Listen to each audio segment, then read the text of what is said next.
have a unique perspective on what he does because my wife worked for Momofuku Milk Bar, which is part of his kind of baking part of his empire, for a year, and every night would come home kind of exhausted, but also really inspired by the way they did things and the idea that you could have some crazy idea of something you wanted to make, and then you would get really scientific and test it 20, 30, 40 different ways, tweak every little thing in the recipe until you came out with something great. So she really loved that. And now one of the things he's spending time on is Ando, which is a new way to eat lunch so far.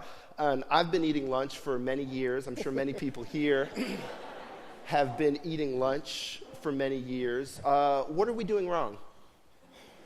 No one's doing anything wrong. It was just more of there was a variety of reasons why we wanted to get into the delivery space. Number one is I thought that we were feeding a lot of people, but the reality is we weren't feeding that many. At your brick and mortar restaurants? Correct. Okay. And secondly, for someone that's lived in New York for about 20 years and has ordered delivery constantly because I just don't cook at home and never really have, I just felt that I couldn't order the things that I wanted to order all the time. The ordering process was so laborious because there were so many options, too many choices. So, and then when you go a step below, you realize that the food really wasn't meant for delivery. I mean, outside of pizza, because the technology's there and people have like the demands there. Like no one's really spent time to make food for delivery. How did your experience of getting food delivered changed when we moved from having to call people up to being able to use, Seamless or Grubhub or different apps? Were you impressed by that? Was that annoying to you? Did you prefer to have to call people on the phone? I liked it when you could order your Chinese food and they had your credit card information. Mm-hmm. That was a huge plus. And Seamless and Grubhub, that was an amazing, and still is a great option. But for a restaurant, someone that's had a lot of requests for delivery, it's something that I've never quite understood, didn't understand the logistics, didn't understand how to get a lot of our restaurants don't even have phones. I knew that was out of the question. Right. How do we get this food to people? And we always thought we'd wait till there was some kind of technological advance to make that happen. And at the same time, just trying to figure out how we could what group that was delivering food could ensure that the quality of when it leaves the kitchen gets to the diner at home, whereas they are getting the same quality as someone that was eating it within the four walls of a restaurant. One of the strange things about Seamless and Grubhub, I don't know if people predicted this, but certainly one of the things you started to see with services like that is you'd see these kind of phantom restaurants, right? These restaurants would pop up on these delivery services, and you'd order food, and then you'd realize, wait, this restaurant might not actually exist, right? They have a name as if they exist. They might even have an address, but sometimes they weren't actually real restaurants. And on some level, maybe that felt like a little bit of a scam, like you didn't really know where you were getting your food from. But on another level, it maybe did point toward a future where different places specialize in different things, right? In some ways, that did point toward this future where you have delivery-only restaurants like Ando and other restaurants that specialize in brick and mortar. I mean, you used to get your food from order Chinese food, right? From a restaurant in Tribeca that turned out to be not a restaurant. Yes. That was always surprising because when I looked on the list on Seamless, it was like, oh, this is right around me. And then it just dawned on me every time I'd walk around the block, it was not there. It was just a boarded up restaurant. And I would peek in the windows. I was like, definitely no restaurant in there. And that was a little disconcerting because you just want to know that there are real people making your food and quality of the kitchen and the sanitation and hygiene. And I just stopped ordering from there. But that led me to think, and maybe that there was a way that this could work, because the biggest issue in the city and a lot of other sort of metropolitan places is rising rents. And I think increasing labor costs is a good thing, but we still got to figure out how to price that accordingly. And maybe we can make do with really, not bad real estate, but real estate that's much cheaper because it's on the second floor in between an avenue that's not that traveled. So there was something there. And thinking about it, one time I was going back to a restaurant on the Upper East Side on like First Avenue, and it was a Chinese restaurant, but they were making Mexican food. And I don't think anyone knew, right? I think they had dual listings. So there's a way you can sort of maximize the kitchen, because at the end of the day, this place that I was talking about, the Mexican Chinese restaurant, there was no front of the house. And as a cook, I've only recently begun to really appreciate the front of the house, but all I care is about how I'm cooking it and how it's going on the plate. In terms of the logistics and how it goes from the kitchen to the front of the house, the main dining room, I've never really cared about it too much. But especially, as delivery gets bigger, the dining room is what a brick and mortar restaurant really has to offer, right? I mean, in a way, it kind of forces you to realize that the restaurant is offering you a whole experience, and food is just part of it. And with something like Ando, you're focusing on the food, right? The goal is to get people their lunch and have it be delicious, and that's your entire job. Are there things that you can do at your restaurants that you can't do at Ando, or things that you can do with Ando that you can't do at your restaurants? Yeah, I mean, the front of the house is without a doubt a vital, sometimes more important part of the kitchen, because it can turn a mediocre plate of food into a delicious plate of food. Right. But as a cook, I've always liked the challenge of having nothing really and trying to prove myself on just the food alone. I think that's the purest way. And you're known for fairly bare bones front of house experiences. Right. People, I just think it's easier. Right. And I think I like a busy restaurant. I think that's the decor, not like everything else that's on the wall. So I've always just wanted to be judged on what's on the plate, and how a customer eats it at home. To me, that doesn't matter. I've just removed the dining room. I've removed part of the issue that we're probably going to see the next 10 years is what's going to happen to the front of the house in terms of the waiters and the servers.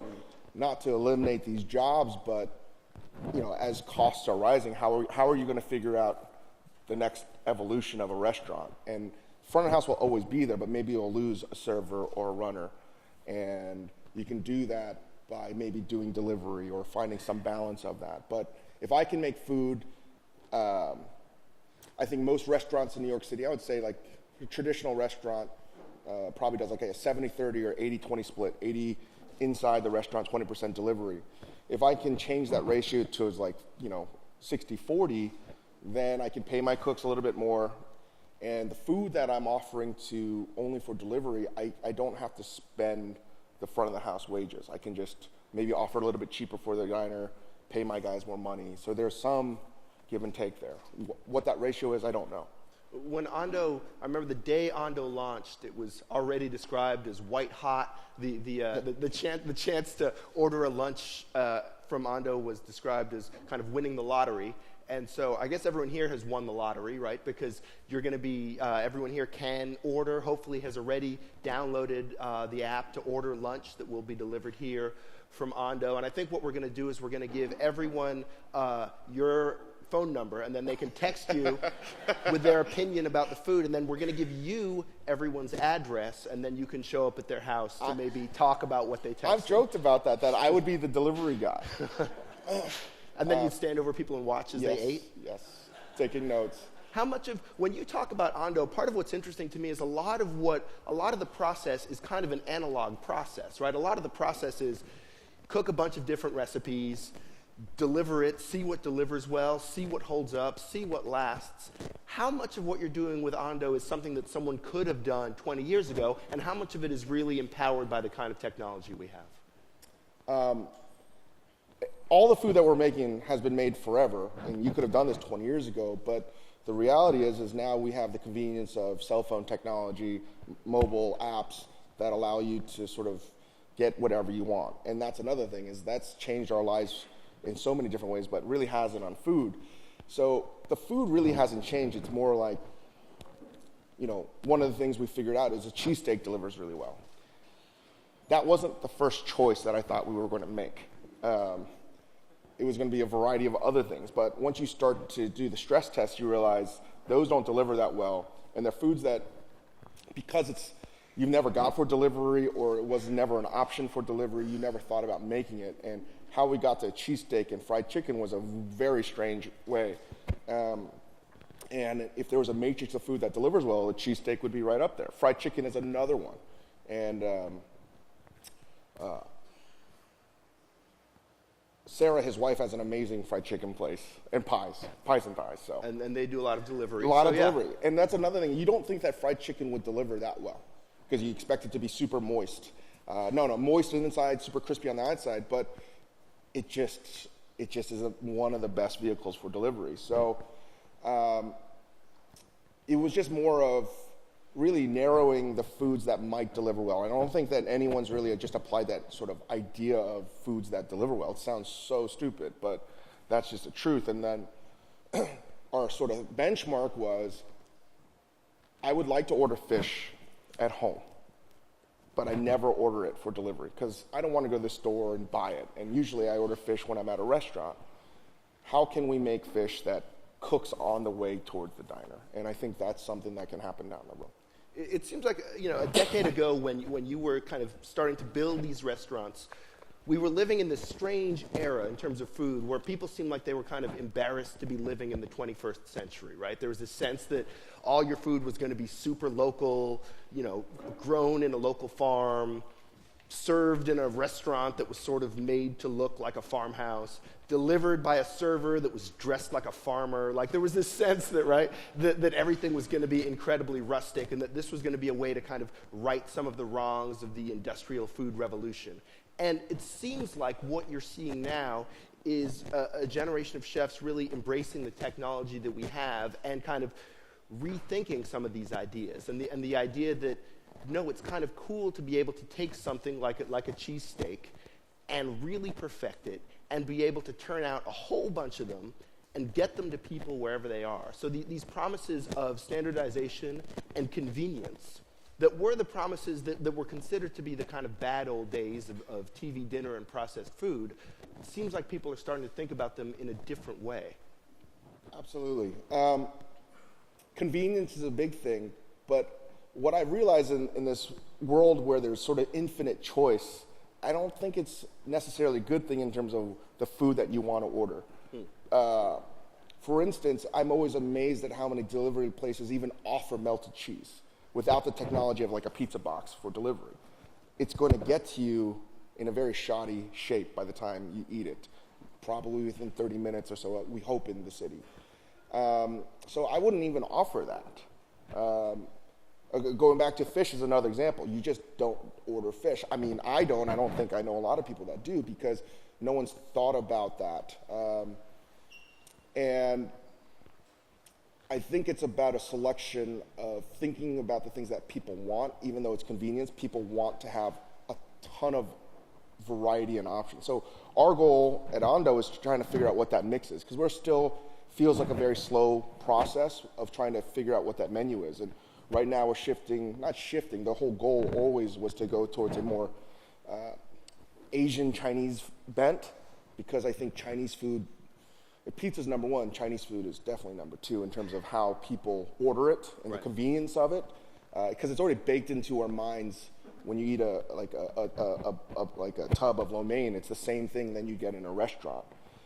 There's very little variation between that, and I think that's what people are going to realize is like, what I eat in a dining room, is it going to be as delicious at home? And that's on us really to figure out, but I think it's going to be interesting to see what the choices the diner has, because at the end of the day, so many things that deliver well, like quinoa bowls and all of that stuff, and while they're delicious, it's just like, if I have to see another quinoa bowl, I'm going to go crazy because they're everywhere. Right. Delivers really well, but there still needs to be some variety.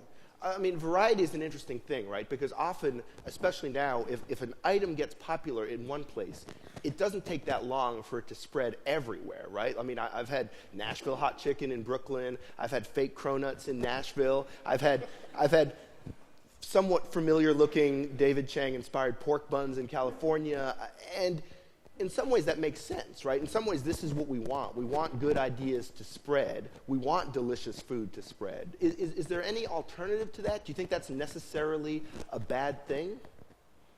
I think it's it's a good thing for the diner. I question sometimes the execution of these ideas, and I think ultimately it stifles creativity, even though everything seems to have been done already. That instant sort of downloading of the idea, I think, is bad for food in the long term. I'd like to see California make their own hot chicken that's not Nashville inspired, that's probably influenced by Vietnamese food or something like that. Sure, but if they do that, then we're going to want to eat that too, right? Correct. So, again, I say like food trends die or birth and die in the same month, it seems, these days. So it's harder than ever to sort of keep up with the demand of what the dining public wants now, because people are more educated than ever. So in something that seems relatively static on an app, we're not going to be able to go as fast as what the diner wants. So our job is to sort of predict what the diner might want, as long as it's under the thesis that it's going to deliver really well. So I don't know if the diners really want to eat a cheesesteak, for instance. But I do know that a cheesesteak is delicious. People seem to queue up for really good cheesesteaks. Right. And I think it's something that hopefully everyone wants to eat, even on their cheat days. Right. So we're trying to stay focused as much as possible, but to keep up with the sort of ideas of what people want us to serve. Because everyone's like, why don't you serve noodles, David? Why don't you serve ramen? I'm like, it's not because I didn't think of that. Right. Every single person is like, I'd love to get ramen. Well, it doesn't deliver well, right? So I'm not going to do it. I mean, did you ever try delivering? I mean, what do the experiments look like when you try to deliver ramen? It gets mushy, and it's probably maybe like, let's just put a percentage on it, 20%, 30% less delicious than dining in our restaurants. Right. But I feel like there's this unwritten contract, because we're thankfully lucky enough to have diners still queuing up for our restaurants, sometimes for a couple hours at a time, and I don't want to rob them just to make more money versus the diner that's ordering it at home. I would feel wrong about doing that, especially if they're going to judge me the same as eating in the restaurant. So until technology gets better and someone comes up with a way of cooking noodles on the fly as it delivers, I won't do it. There's certain things you could do, like I think pho travels a little bit better. I think that certain noodles, Korean noodles, I mentioned this, like jjajangmyeon, like in a weird way, I think that New York City's sort of becoming like Seoul and maybe a little bit like India in terms of the fact that like so many foods are delivered. It has to be the right kind of noodle. So I could serve jjajangmyeon, for instance, and I think it delivers really well. It's this Korean, Chinese hand-pulled noodle with this really black sauce of fermented soybean, but I don't think people are ready to eat that. Maybe in another 5 years, because it just looks gnarly. Right? It's so delicious. If it looked red and like spaghetti, I think it would be no problem, but it's strange. So we put that on at Nishi, and it's like a slow process of trying to educate people that it's not this weird thing. Right. And we cover it with a giant fried egg so people don't know what they're eating. And like maybe in 5 years we'll be able to do that kind of noodle, or maybe we'll serve a bowl of pho. But ramen, people don't understand that noodles, while they cook extraordinarily fast, the window for underdone and overdone is like 1 second, 2 seconds. Right. And that's just not going to travel well. So I haven't thought about this. The only way you might be able to do this is like cooking the noodles on some guy's back, right? Or, that's not that crazy. Some of the best meals I've ever had are on the back of a bicycle, right? Whether it's in Southeast Asia or Mexico. So there are ways, and I could imagine when technology or how we're able to cook something can actually be transported a little bit better. Is part of the appeal for you of delivery that it scales in a way that a restaurant doesn't? I mean, should we be thinking about a future where restaurants are kind of a showcase for people like you to show what you can do, but in terms of volume, in terms of profit, that the business is maybe mainly a delivery business just because the numbers can be so much bigger? No, I think while that's one case of looking at it, I think the other way is if delivery is going to deliver food that delivers really well, restaurants are going to serve food that only are delicious in restaurants, right? Don't order sushi to go. I want to eat sushi at the counter because the temperature of the rice is what makes sushi. If I go to barbecue, I want to travel to San Sebastian to eat the grilled foods at El Cano at Extabari. If I go to Austin, I definitely want to go to Franklin's Barbecue because that does not travel well. Right. And I have to eat it in the moment. It's this very ephemeral thing. Whereas if I wanted to eat the baked beans, I could get that delivered. Right. So I think there's going to be a bifurcation system of somewhat in terms of how restaurants cook and what they deliver. You are thought of and are a kind of a restaurant guy. Is it possible to have the same kind of passion you have about restaurants for the delivery side of the business? Yeah, I mean, my passion for how a customer eats something, if it's, again, sitting in their boxers, watching TV in their apartment, is the same feeling that I would want when a customer leaves our restaurants. And I think that it's really 3 ways that we can control it. And that's like, we can't really control too much other than how they leave the restaurant. And that's, I got my calories for the day, that was fine. 2, I hate this place, I'm never coming back. And 3 is, that was just the best thing I've ever done. I can't even talk about anything else. And if I can do that on delivery, like, that's just the same goal, right? The in-between really doesn't matter to me. So people here will get about half the experience because I guess everyone will be fully dressed. But they'll be eating your delivered food. Have you had, when you think of like transcendent delivery experiences, what do you think of? What do you think of meals that you've had delivered that kind of blew your mind? It's no different. I really don't think, maybe I'm crazy, probably, but I don't think it's that different. When I eat something delicious, that's the feeling I want. I want to know that either it's comforting and soothing, right? I order a lot of Korean food because I think Korean food delivers really well because it's all hot soups and stews. But I want that feeling. But I'm always after that high of like, whoa, what did I just eat? How did that happen? And that's why there's some Russian roulette sometimes when you order delivery, you just don't know. So I very much want that still to always be the goal. I just don't know if we're always going to get there. Myself, I just don't know, right?